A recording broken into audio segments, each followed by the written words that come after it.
현실판 더 글로리로 불린 표혜림 씨 사건과 관련해 가해자들의 신상이 유튜브에 공개돼 파장이 이어지고 있습니다.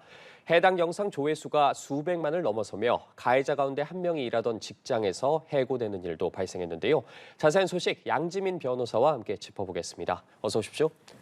네, 이 학교 폭력을 다룬 드라마죠. 이 더 글로리의 현실판으로 불리는 표혜림 씨 사건이 뭔지부터 좀 짚어봐야 할 것 같은데 한 방송에 출연해서 학교 폭력을 폭로를 했습니다. 근데 이 기간이 무려 12년이나 되더라고요. 네, 맞습니다. 말씀해 주신 것처럼 표혜림 씨가 12년 동안 학교 폭력을 당한 사실을 방송을 통해서 알렸습니다. 12년간 이어질 수밖에 없었던 것은 그 사람들과 이제 초등학교부터 시작해서 중학교, 고등학교까지 쭉 같은 동네에서 다녔기 때문에 매일매일 마주할 수밖에 없었다라는 거죠. 그래서 구체적인 어떤 폭력이 있었는지도 낱낱이 다 드러났는데요.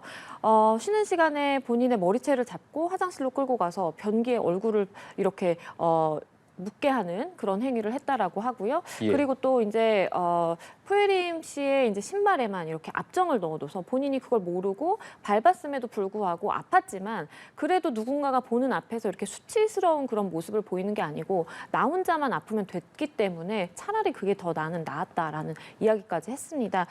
예. 그리고 샤프심으로 이렇게 몸을 찌른다라든지 이렇게 폭행을 하고 머리를 때리고 따귀를 때린다라든지 이런 폭행은 거의 정말 매일매일 자행되어 왔던 것으로 보이고요. 표혜림 씨가 방송에서 이런 얘기를 했습니다. 가해자가 여러 명인데 이 사람들은 한 대씩만 때리지만 하지만 내 입장에서는 그게 5대, 10대가 될 수 있는 것이다. 그 개인마다 나는 이 정도밖에 안 했다라고 생각할지 모르겠지만 당하는 입장에서는 그걸 다 당해내야 됐기 때문에 굉장히 고통이 심했다라고 이야기를 했고요. 이러한 상처로 인해서 성인이 된 이후에도 지속적으로 이제 정신과에 다니면서 상담을 받고 또 치료를 하고 약도 복용 중이라는 사실을 알렸고요. 그리고 이렇게 지나서 문제 제기를 할 수밖에 없었던 것은 12년 동안 사실 늘 그 가해자와 마주하는 상황이 계속 반복되다 보니까 선뜻 목소리를 낼 용기도 사실 생기지가 않았고 성인이 된 이후에 저 애들의 행동이 잘못된 것이구나. 내가 잘못한 게 아니라 저 사람들이 잘못한 것으로 내가 이렇게 고통을 받고 있는구나라는 것을 인지를 한 때가 비로소 이제 성인이 된 이후라는 거죠. 그렇기 때문에 지금에서야 문제를 제기를 하는 것이 아니고 본인은 지금이라도 이렇게 할 수 있는 것에 그래도 다행이라고 생각한다라고 이야기를 했습니다. 예, 물론 수사를 더 진행을 해봐야겠지만 이 모든 내용이 사실이라면 정말 충격적이지 않을 수가 없는데 이 방송 후에 표혜림 동창생이란 이름의 유튜버가 가해자 4명의 신상을 공개하면서 파장이 이어지고 있습니다. 이 가해자 중 한 명이 저희가 앞서 보도해드린 것처럼 이 근무하던 직장에서 이제 해고되는 일까지 있었지 않습니까? 맞습니다. 말씀해주신 것처럼 이렇게 4명의 신상을 특정해서 이제 공개를 하다 보니까 쉽게 사실 찾을 수가 있었어요. 요즘에는 이름만 넣으면 SNS가 금방 이제 찾아지고 그리고 뭐 하고 있는지 어떤 직업에 종사하는지 금방 찾을 수가 있기 때문에 특히 이 4명 중에 한 사람, 그러니까 집요하게 표혜림 씨를 괴롭혔다라고 지금 지목이 되고 있는 혐의를 받고 있는 이 사람이 이제 한 미용실에서 근무한다라는 사실까지 다 알려지게 됐고요. 이게 프랜차이즈 미용실이었어요. 그러다 보니까 이제 본점 입장에서는 자꾸 이제 학교 폭력 가해자와 본인의 이제 미용 프랜차이즈의 브랜드가 같이 언급이 되는 것이 굉장히 불편했을 것이고 이러한 사항을 인지한 즉시 계약을 해지했다라고 밝혔습니다. 그래서 아마도 거기 이제 그 가해자가 근무하고 있는 그 미용실에 이제 많은 그 네티즌들이 가서 별점 테러를 한다라든지 전화를 해서 너 그렇게 살면 안 된다 막 이렇게 이야기를 했던 것 같아요. 그러다 보니까 표혜림 씨도 이 미용실은 아무 잘못이 없다. 가해자가 잘못한 것이지 그런 행위는 멈춰달라라고 본인이 이제 이야기를 하기도 했고요.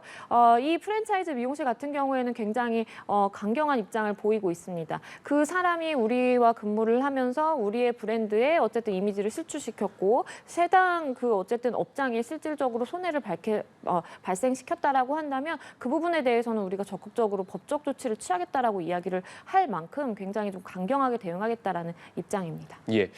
그런데 이 부분도 좀 살펴봐야 할 것 같아요. 이 학폭 가해자의 신상 정보를 공개한 우려하는 이 공익을 내세운 사적 복수에 대해서 명예훼손 우려도 나오고 있는 현실이거든요. 사실 드라마와 달리 현실에서는 이게 실정법 위반으로 또 처벌받을 소지가 있다고 하더라고요. 네, 맞습니다. 사실 이제 우리나라 같은 경우에는 명예훼손을 허위의 사실을 적시하는 명예훼손뿐만 아니라 있는 그대로의 사실을 적시한다라고 하더라도 그게 명예훼손의 고의가 있었고 실제로 명예훼손이 발생하면 처벌하고 있습니다. 그렇기 때문에 내가 아무리 내가 이런 피해를 당했다, 내가 정말 고통스럽다, 이 사람들을 나는 공익의 목적에 의해서 이렇게 밝히는 것이다라고 하더라도 간혹가다 이거는 명예훼손의 고의가 있다라고 인정이 돼서 실제로 입건돼서 처벌을 받는 경우도 있습니다. 일반적으로 대면에서 우리가 이렇게 명예훼손을 한다라든지 내가 직접 누구에게 이렇게 알려서 전파되게 한다라고 하면 일반 형법상의 명예훼손죄가 적용이 되고요. 그게 아니고 인터넷상에서 요즘에는 워낙 의견 개진이 활발하다 보니까 인터넷상에서 내가 이제 글을 올려서 이렇게 정보통신망을 이용해 명예훼손을 한다면 정보통신망법 위반으로 되고요. 사실을 적시해서 누군가의 명예훼손, 그러니까 정보통신망을 이용해서 이렇게 한다라고 한다면 3년 이하의 징역 3천만 원 이하의 벌금에 처해질 수 있고요. 그런데 이게 만약에 허위 사실이다라고 하면 더 강하게 처벌을 해야 되겠죠. 그렇기 예. 때문에 허위 사실인 경우에는 7년 이하의 징역 5천만 원 이하의 벌금에 처한다라고 되어 있습니다. 그렇기 때문에 사실은 뭐 학교 폭력 처단해야 되는 것이 맞고 가해자들 처벌받아야 되는 것이 맞기는 하지만 내가 오로지 비방의 목적으로 저 사람들 명예를 내가 실추시켜 버릴 거야라는 목적을 가지고 이렇게 저 사람들에 대해서 뭔가 명예훼손적인 발언을 한다라든지 그러면 충분히 입건이 될 수도 있다라는 걸 기억하셔야 됩니다. 예. 그러면 실제로 이 비슷한 사례로 되레 처벌받은 판례가 있는지도 궁금하거든요. 네, 사실 이제 표혜림 씨 같은 경우에도 어떻게 보면 적용이 될 수도 있는 사건일 수도 있어요. 과거에 어떤 일이 있었냐면 한 사람이 이제 왕따 피해를 당한 겁니다. 그런데 내가 정말 학창 시절에 너무 무서워했던 저 왕따 가해자 같은 경우에는 좋은 사람과 결혼해서 저렇게 행복한 미래를 그릴 수 있다라는 그런 상황이라는 걸 SNS를 통해서 알게 됩니다. 예. 그래서 아니 저 사람이 저렇게 나에게 가혹하고 나쁜 행동을 했는데 좋은 사람을 만나서 저렇게 행복한 가정을 꾸리는 거다. 이거 가만두면 안 되겠다라고 해서 사실은 저 사람이 이런 사람이다라고 해서 글도 올리고요. 그리고 이제 그 시댁이 될 사람들에게 또 이 사실을 알리게 됩니다. 그래서 결국에는 이제 명예훼손죄로 입건이 돼서 처벌을 받았고요. 벌금 300만 원형이 선고가 된 적이 있습니다. 사실은 뭐 이렇게 이 사람의 왕따 가해자다라고 이제 명예훼손한 그 사실에만 이제 초점을 맞춰서 본다라고 한다면 사실은 범죄를 성립할 수밖에 없다라고 보는 것이 이제 현실인 것이고요. 예. 다만 벌금 300만 원이라는 것은 그래도 이 사람이 당한 이제 고통이라든지 피해를 좀 감안해서 그래도 벌금이 좀 정해졌다라고 볼 수 있겠습니다. 예. 그리고 또 아직 경찰 수사를 통해서 뭐 처벌받은 것도 아닌데 이 사회적으로 미리 낙인을 찍는 것에 대해서 좀 우려도 있는 게 사실이거든요.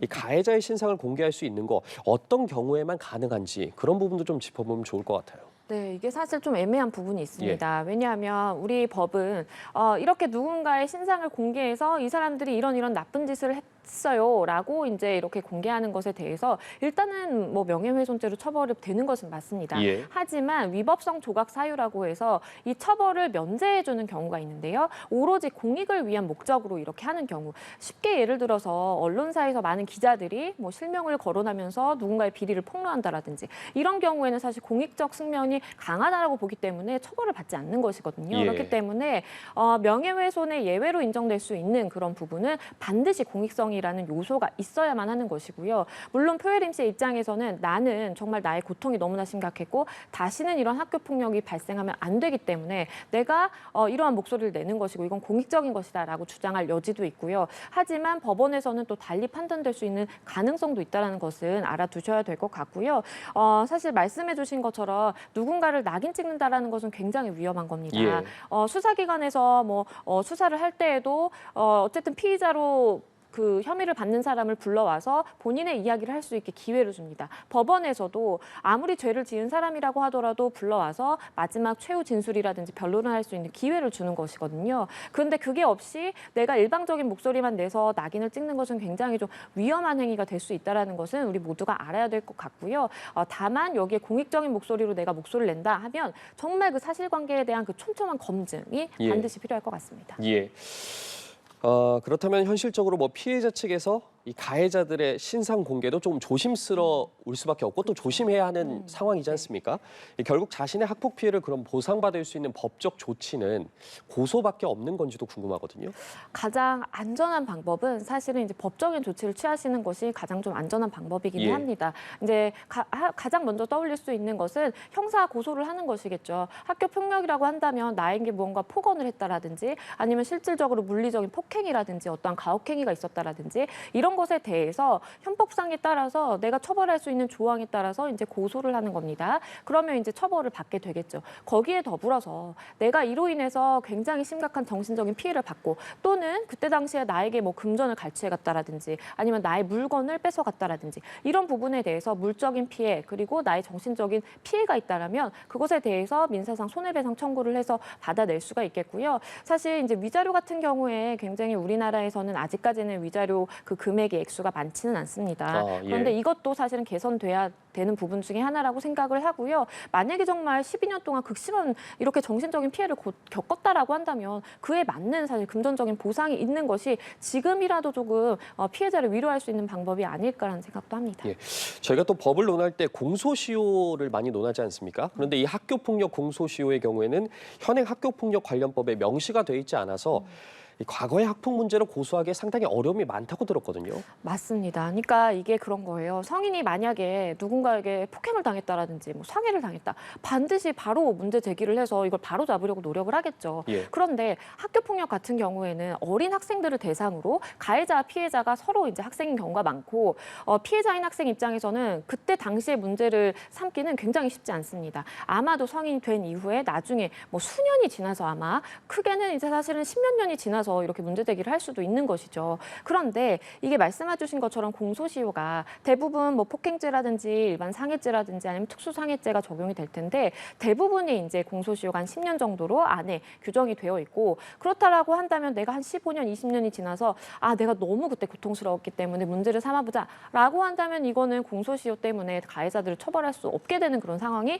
발생할 수도 있다라는 것이죠. 그렇기 예. 때문에 표혜림 씨도 청원에서 이야기를 한 것이 공소시효는 사실은 학교 폭력의 경우에는 나중에 이렇게 목소리를 낼 수밖에 없는 그런 특수한 상황이 있기 때문에 우리가 이거를 시효를 나중에 이제 기산이 되게 하거나 아니면 시효를 아예 없애거나 길게 하거나 하는 것이 현실적인 방법이 될 수 있겠다라는 목소리도 낸 것이고요. 일단은 많은 뭐 성인이 된 피해자가 시효가 만료돼서 이러한 처벌을 청원한다라든지 요청하는 것이 많이 이제 어려움이 있다라고 지금 알려지고 있기 때문에 이 부분에 대해서는 사실은 좀 조치가 필요한 것 아닌가라는 생각을 합니다. 예. 그리고 또 이 법적 절차에서 피해자의 진술보단 아무래도 가해자의 진술에 초점이 좀 맞춰져 있어서 피해자가 이 절차 진행 관련 통보를 받지 못하는 사례도 있다고 들었어요. 네, 이게 학교폭력 예방법에 따르면은 사실은 이제 법률이 그렇게 촘촘하게 정해져 있지는 않기 때문에 이런 일이 발생할 수 있다라고 생각이 듭니다. 그러니까 예를 들어서 내가 학교폭력 사실이 있었다라고 이제 문제 제기를 하고 예. 그러고 이제 가해 학생이 뭔가 처분을 받아야 되는 상황인데 그거에 대해서 이제 불복을 하면 이게 피해 학생에게 상세하게 다 그때그때마다 즉시 보고가 되지 않는다라는 것입니다. 그렇기 때문에 가해 학생이 그렇게 처벌을 받는 것인지 아니면 처분에 불복해서 열심히 다투고 있는 것인지 이거에 대해서 즉각적으로 알 수 없다라는 것이에요. 만약에 그러한 것을 즉각적으로 알 수 있다면 가해자가 내는 목소리에 맞서 싸워서 사실은 그게 아니었다. 실제로 이런 피해가 있었다라고 목소리를 충분히 낼 수 있음에도 불구하고 그러한 기회를 누리지 못하고 있다라는 측면이 지금 지적이 되고 있는 것이고요.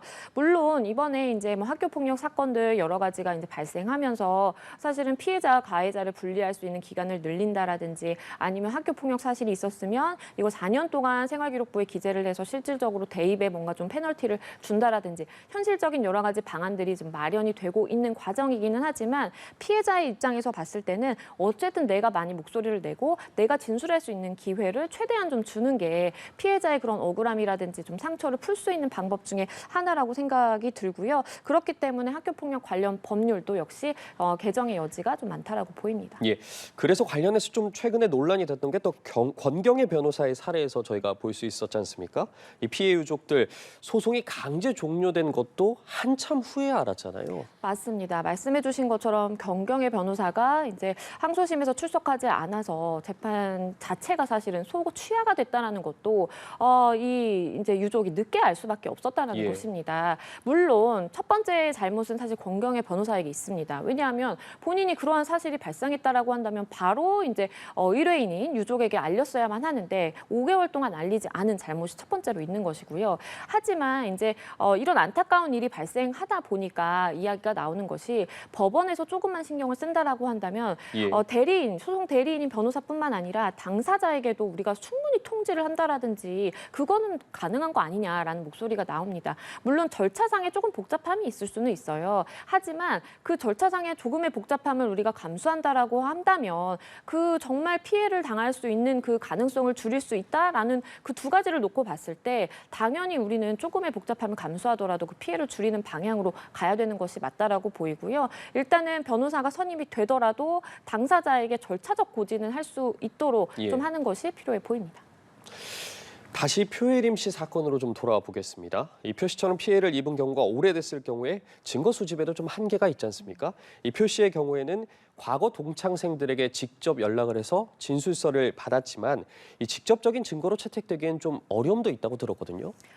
이게 그때 당시의 상황을 뭔가 녹취를 한다라든지 아니면 그때 당시의 상황이 담긴 CCTV 영상이 있다라든지 사실 이게 가장 좋은 직접적인 증거겠죠. 예. 그런데 이제 그게 워낙 이제 과거의 일이다 보니까 지금 확보하기는 현실적으로 힘들고 그래도 표혜림 씨는 이제 주변에 이제 동창생들에게 여러 가지 진술서라든지 사실 확인서를 받아놓은 상태입니다. 그렇기 때문에 이 사실 확인서만으로 당장에 뭐 유죄다라고 딱 판단을 할 수 있는 것은 물론 아니지만 그래도 굉장히 신빙성이 있어 보여요. 그렇기 때문에 그러한 것들을 수사기관에 다 적극적으로 제출을 하시고 그러면 수사기관에서도 참고인 신분으로 그러한 사실 확인서라든지 진술서를 작성한 사람들, 동창생들을 불러서 그때 당시의 상황 어땠는지 본 것이 구체적으로 어떤 것인지 쭉 진술을 받습니다. 그래서 그러한 참고인들의 진술이 또 모이면 굉장히 유의미한 증거가 될 수 있는 것이고요. 이것이 법원 단계로 간다라고 한다면 법원에서는 증인으로 이제 불러서 신문을 할 수 있겠죠. 그래서 그러한 동창생들이 목소리를 숨기지 않고 법원에 나서서 증인으로서 다 진술을 해준다면